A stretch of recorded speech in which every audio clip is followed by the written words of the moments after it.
კომპეტენტური ჟიური მსოფლიოს წამყვანი საოპერო თეატრებიდან კულტურის, სპორტისა და ახალგაზრდობის მინისტრი ქალბატონი თეა წულუკიანი.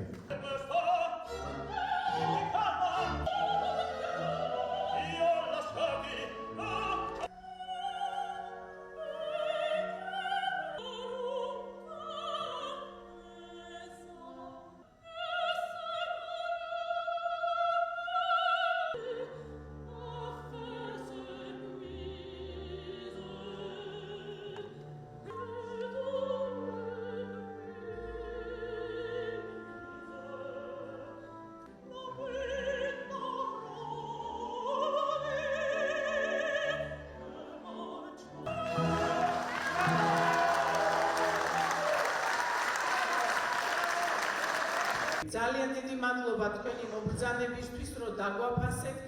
ასევე აღნიშნეს მიერ დაწესებული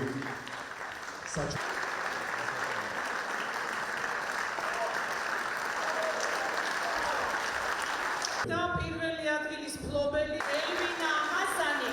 ეს საზეიმო ვითარებაში დაიხურა ბათუმში ფესტივალი რაფსოდიას ფარგლებში პირველი კონკურსი ახალგაზრდა ვოკალისტებს შორის, რომლის იდეაც ეკუთვნის დიდ თამარ ადამიანს, რომელიც ღენია და გზრუნავს იმაზე, რომ წარმატებული იყოს ჩვენი ახალი თაობა ვოკალისტებისა. აქვს ძალიან ფაქიზი განცდა იმისა, თუ როგორი უნდა იყოს კონკურსისას და ახალგაზრდების ხელშეწყობისას სამართლიანობა დაცული და დამსახურებისა და შრომის მიხედვით როგორ უნდა წავახალისოთ ჩვენი მომავალი თაობის წარმომადგენელი ძალიან ნიჭიერი ვოკალისტები.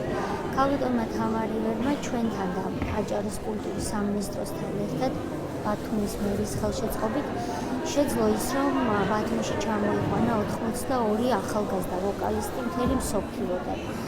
მან შეძლო ის, რომ ამ კონკურსს ყავდა საუკეთესო მსოფლიო დონის ჟიური და ჩვენ დღეს დავაჯილდოვეთ ოპერის ოქროს ხმები 4 ახალგაზრდა, რომელთაგან არიან როგორც ჩვენი ქვეყნის შვილები, ასევე უცხო ქვეყნის წარმომადგენლები.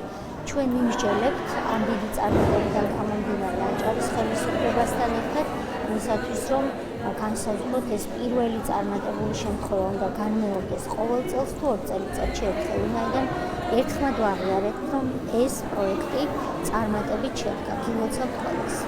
ვთვლი, რომ ძალიან წარმატებით შედგა პროექტი, რომელმაც სტარტი აიღო და ეხლა უკვე შევხედავთ ყოველწლიური იყოს თუ 2 წელიწადში ერთხელ გააჩნია რამდენად პროდუქტიული ახალგაზრდები გვეყოლება ქართველები, მაგრამ ესეთი კონკურსები აძლევენ ძალიან დიდ სტიმულს ქართველ მომღერლებს. ძალიან დიდი მადლობა მინდა ქალბატონ თეა წულუკიანს გადავუხადო, რომ ჩამოვიდა, დაგვაფასა, ბოლომდე გვერდში გვედგა, გამოცხადება ის 3 საათიანი კონცერტი იყო და ბოლომდე გვერდში გვედგა, ასევე აჭარაში ქალბატონი კულტურის მინისტრი მაია ხაჯიშვილი, გვერდში გვედგა ბატონი თორნიკე რიჟვაძე.